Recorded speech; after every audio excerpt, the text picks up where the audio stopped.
In front of me is OSCAL Tiger 12, and today I would like to show you how you can set up app lock.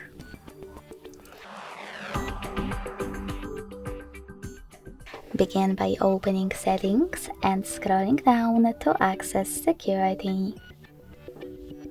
Following that, scroll down again and click on App Lock.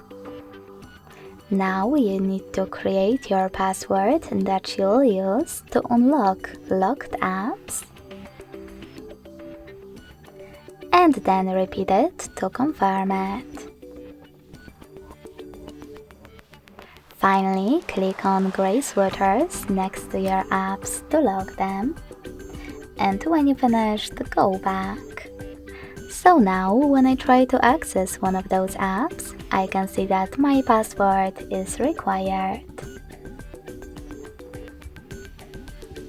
If you want to disable app lock from any app, go back to the same settings, enter your password, and click on No Blue Sweaters next to your apps. Thanks so much for watching. If you enjoyed this video, don't forget to leave a like, comment and subscribe. Bye!